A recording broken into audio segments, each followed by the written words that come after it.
Sup, snakes? In today's video, I'm going to be watching and dissecting the episode of American Dad that is very clearly a huge reference to Fallout. Now, upon telling my audience I wanted to do this and getting feedback and seeing if people wanted it, which y'all wanted it, a bunch of people were like, which episode are you even talking about? Because clearly there are some Fallout fans on the American Dad writing staff as well as the Family Guy writing staff, different staffs, y'all. But I am talking specifically about the 200, which is in season 11 or in season 12, depending on where you look. But on Hulu, it's on season 11, episode 10, and it is their 200th episode of American Dad, and this is how they celebrate. So, without further ado, I believe this is covered in, I'm making commentary on it, so hopefully I don't get hurt by YouTube. Don't copyright me, but let's get into it.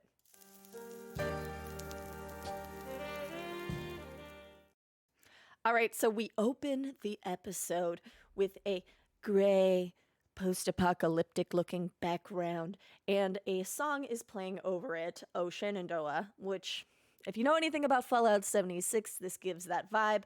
However, of course, because, you know, American Dad takes place in Langley Falls, which is where the headquarters of the CIA is, which is in Virginia. So Shenandoah is a logical song to choose for this. It's within the Fallout theme and also sounds like it's playing on a record player or some kind of older tech, which adds to the aesthetic.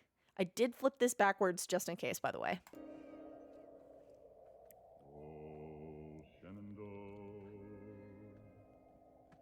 I hear you call. So, first things first, super post-apocalyptic vibes, obviously. The song itself, Stan is covered in like a rags and he's walking through a decimated landscape, which I think is pretty cool. And then we see obviously the destroyed Welcome to Langley sign. Again, I flipped this just in case. And we see, of course, completely destroyed Langley. Very Fallout energy. I'm actually curious when this episode was released and if it's a reference to 76 or 4. So this came out in March of 2016. So it's very much close to the release of Fallout 4. I don't know what their production timelines are like.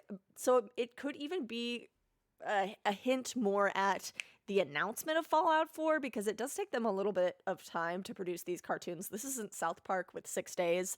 This is a longer production schedule. So I'm assuming the showrunners or writers or whomever saw at least the announcement of Fallout 4 before making this episode, and it probably got them in a little bit of a Fallout mood. But you'll see why I'm saying it's very Fallout energy. You rolling river. Oh, so we get the intro of American Dad, but this is one of the very few episodes that doesn't get a full intro, which is pretty interesting. Good morning, USA.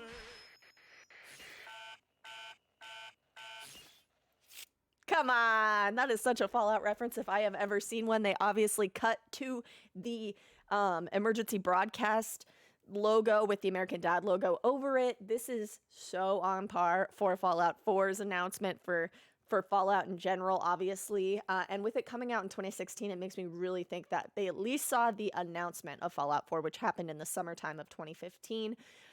Such a good energy. I also like how they didn't go through the entire theme song. They just cut right into this. Super cool. I love that they did it that way. It's absolutely fantastic. Oh, when I first saw this episode when it aired, I was very excited. I just rewatched it recently, so they did a good job. We're going back into the song, obviously. And, you know, Stan's got his machete and he's exploring. So there's a lot of warnings throughout Langley that you see throughout this episode that say beware the 200.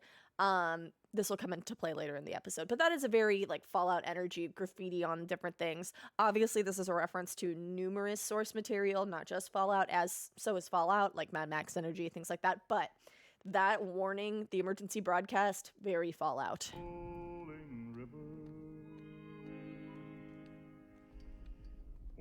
We got the upside down American flag, the universal symbol for something going wrong in the United States. It's a pretty commonly known symbol, obviously, and you know, Stan's house always has the American flag flying proudly above it. She rolls down And so does the school. her topsail shiver. I love the destroyed school, and obviously this is Principal Lewis up here. Such a good like atmosphere that they're building. Like nothing's been explained yet. Really cool. Red State Grocery. I love Red State Grocery. I think it's hilarious because if you watch the show from start to finish, depending on like what the most recent election is, the Red State Grocery logo will reflect what the electoral map looked like, which is pretty funny. So like you'll see sometimes Florida's red and sometimes it's not, depending on like what the most recent presidential election was, things like that. So, and obviously other states, but Florida's an easy one to notice.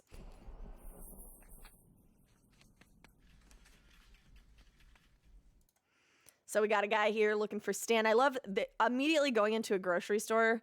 I know. I'm probably adding Fallout where it doesn't need to be, but I really like that element of like going into the destroyed grocery store, and that's where like hazards are, obviously, because it's where food is. Very similar to Fallout 3 and all other Fallout games. Let's be real.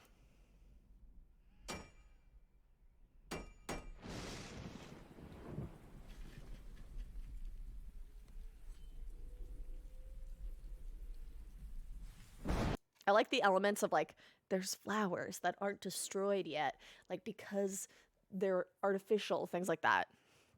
And now, of course, we cut to Stan's house, completely destroyed. Good look. And of course, he goes home like he would. Very like protagonist of Fallout 4 energy. He's looking through his old house. This totally reminds me of Fallout 4 so much, going back to like where you started, all that, and finding nothing but a destroyed house. So Fallout 4, guys. They have to have played Fallout 4 by this point. Now Principal Lewis is in his kitchen. Stan, don't! It's me, Principal Lewis. Yeah. So they have a little bit of an interaction here, and they kind of talk about like what the dangers are, what's happening, and we come to find out that there is cannibals out there in the wasteland of Langley, and Lewis is one of them. It's sneaky revealed. I'm not going to show the whole thing, but that's what this interaction is, and we get the first backstory in one of Stan's many tattoos that he has in this episode. Here's Stan's tattoos, in case you're wondering. Basically, this sets up like the wasteland theme that all of the other family members have, and for Haley, she had this interaction with this falcon. So. And then we run into. Thought that was you. Oh, quiet, Greg. Greg. I was confused him and Terry. Because that's who I talk to these days. Stop I talking. said, I think that's Stan Smith. Please, shut I up. didn't think I'd ever see you. Now, Greg loses a leg in this portion and somehow survives it. It's obviously very comedic. I can't show you the whole thing, but we'll keep going. And he carries him as a little like Yoda backpack for the big part of the episode. It's more important now than ever to try to laugh. What's this tattoo here? Looks like a doily. We get another explanation of a doily in Stan's backstory, or in Steve's backstory. There's a race. Steve hurts himself. He can't compete. And then he makes doilies. Like, they don't actually show him making doilies, it's a good joke. Laid up on the couch learning to knit. He made doilies, each one finer and lacier than the last. I don't think that's knitting. I don't even think it's crocheting. I think it's its own special thing. It was a nightmare. If I just carried him, like I'm carrying you now. Oh, cute, a rabbit. Oh, cute, a dinner.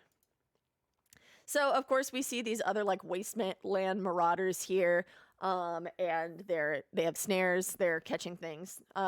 Very theme of Fallout, like, anytime you run into someone, you don't want to have an interaction with them at risk of harming yourself, like getting harmed. We see destroyed cars as well, very on theme, just the lighting as well. Is it the... It's the 200! They're coming! So we get the namesake of this episode, the 200. It is revealed that it is not actually a group of 200, as far as we know at this point in the episode. Go! Get out of here! Get out of here! Stan, before the 200 kills us, I want to tell you that you were often an inconsiderate neighbor. He was. It's the 200. Clear out, y'all. You'll run faster without your stuff. So this is revealed that Roger's strategy of getting wasteland supplies is whispering in a creepy sing-songy kid voice, the 200 are coming, scaring people and graffitiing it everywhere, which honestly, like, good strategy on Roger's part. Like, if that's gonna be your strategy in the wasteland, it's not half bad. I like it. You know? Just delude everyone into thinking there's something that can harm you and run away. And he raids everybody's knapsack, and he's looking for spoons. No, there's no 200. Made them up. I just walk around, do a creepy wah wah, the 200 are coming. They scatter, I get the stuff.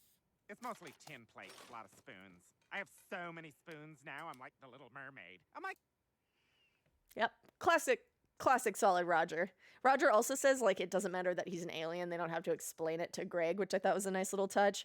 And they continue going on, and we see this, like, destroyed train, which, if this should be an element that's added into Fallout, moving trains that are on fire would be so cool, because I think that could happen and would be feasible for the wasteland. I guess it's probably too far out, but maybe in like a 76 kind of setting or earlier Fallout game, this would be logical. I guess we can hang around here and see if those wild dogs are friendly. Wild dog can't have a wasteland without wild dogs, y'all. Also, just the style of this truck here is very Fallout energy to me. It's older. It's like an older Ford-looking truck. It reminded me a lot of like the trucks we've been seeing on the Fallout TV show. Obviously, this very well predates the Fallout TV show's production, but you know, similar energy, as it were.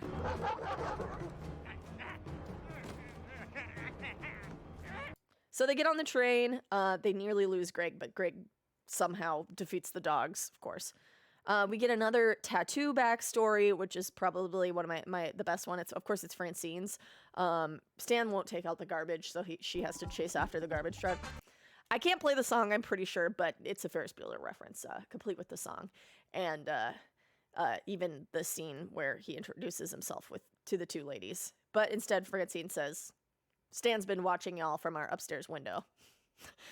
Great reference. Never mad at a Ferris Bueller reference. Hilarious.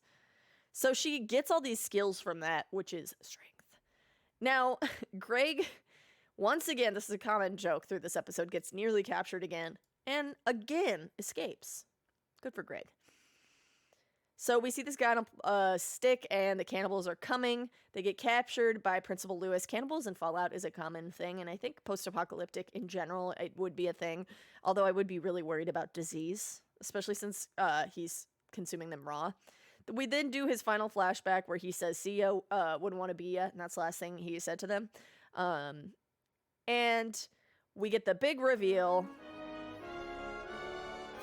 Never bring a gun to a bird fight. Whatever that means. Baby girl, you're alive, and you continued your interest in falcons. I wouldn't come any closer. So I really like Haley's look here. Her post-apocalyptic look is very good. She has combat boots on. She has like a torn kind of like skirt that she's wearing, or like thing wrapped around her. She's got a braid in her hair. Her bandana is a little messed up, and of course she has a falcon, which cool. Oh, Here I for it. appreciate the advice. Principal Lewis, just deranged as always. He is in the main show too. So then we get Steve's reveal, and Steve throws like a big lace net and over Lewis, and he is wearing a bunch of lace clothing, which on par for Steve. That would be his post-apocalyptic outfit. And they're nearly falling off a cliff. And then of course we get Francine's reveal here. I love Francine's post-apocalyptic outfit. I would say that she probably has the best one. She has a tactical vest on, a tactical belt. She's got a little dagger on her leg, and she's got some nice, what looks like hiking boots, and her original dress that she usually wears. Solid. 10 out of 10 for Francine's look, and her hair's back in a ponytail. Who wears their hair down in the apocalypse? Who even has long hair at this point? Cut it short. Cut it short, cut it down, get rid of it, because it's in the way. Love her look, though. Powerful set of the muscles I'm using now. She's using her taking out the trash muscles. In a minute, Stan. And then we get through, and they're chit-chatting. Again, here's a good look at all their outfits. Again, I think Francine wins. Maybe Stan is a close second. Haley's outfit's completely impractical. She's wearing a lot of like what she normally wears, but also a torn up skirt. Not so great. Steve's got those combat boots. His looks pretty good. The lace is a little weird, but Steve is Steve. I don't think it would be great tactically in the wasteland. Would keep you cool though. Maybe. And we see Stan with his full sleeve of tattoos, which I Now that love. we're reunited, I want to say something I couldn't bring myself to say before. So then the cannibals arrive, and, you know, We feast. no shock. It's literally everybody else in the town. We see Snot, we see Toshi, we see everybody. We see one of Steve's old girlfriends. We see Francine's sister, the pool, the hot tub guy, like everybody who's ever been in the show pretty much is in this little scene, which is cute. It's the 200! Nonsense. And we get a reveal of the actual 200, which is every single one of Roger's 100 Rogers? personas. Me's? I don't understand. Oh, right, I remember. And we get a little backstory on why this happened. There was a Hydron Collider in their town of Langley, which makes no sense, but, you know, whatever. Welcome, Mrs. Houlihan's 6th grade class. And Roger is on a field trip as one of his child personas. Why they would ever take children to a Hydron Collider is beyond me. I don't know. It just doesn't seem like the place. They needed more chaperones. First beam. First beam. Now, kids, if you look through here, you can actually see inside the Collider tunnel. Can we go in? Roger is in the tunnel. Really Of small, course, just hit he's me. getting hit by Ow. bosons. And again. Ow. Ow. Ow. Dear God. Now, I don't think this is a Fallout reference. It very much feels connected to other source material. You take a guess on which one. This guy's crying. I love it. Ow, ow, ow, ow, ow, ow, ow, ow, ow, ow, ow, ow. I feel like I'm gonna fart. And he does. And he farts out all his personas. Great. Just a little wind. Love this. Love this. That's so Fallout. Come on. You can't tell me that's not Fallout. The skeleton, the environmental storytelling of a skeleton in a Fallout game is so deep in it. Just the look of this also, like, very beautifully drawn, very green, very Fallout-y, you know? All the power goes out, of course. Oh, they were hitting me with bosons. Yeah, you can't do that. The particle impact. So Roger kind of does some explanation of what caused him to split, and then we get all of his personas introducing themselves. Horse Red Wire, Chex Lemino, Clive Trotter, Miles Raymond, the Phantom of the Telephone, Christian Monty.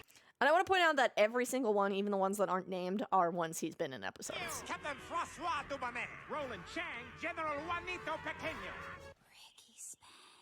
Favorite. Max, Ricky Spanish would do well in the Wasteland. Just throwing that out there. Ricky Tarconi, So they go to have their battle, and then we get Clip Clop, of course. And they are saved inexplicably by Klaus, who is now a giant dragon. The fish! And of course, Jeff. And then we cut forward to the future where they've clearly slightly rebuilt society, and it's a bunch of grandkids of Haley, and it just seemingly just Haley and Jeff. Wow, they had a lot of kids, and they say never let Roger in a Hydron Collider, and that's it. That's the end of the episode. So the beginning of the episode is very heavy with the like symmetry to Fallout, and the latter half of the episode is absolutely unhinged and chaotic. There is another episode where they're trapped in an amusement park that's very Fallout themed as well. And then, of course, there's the episode of there's like a couple episodes of The Rapture, which is one of their Christmas episodes.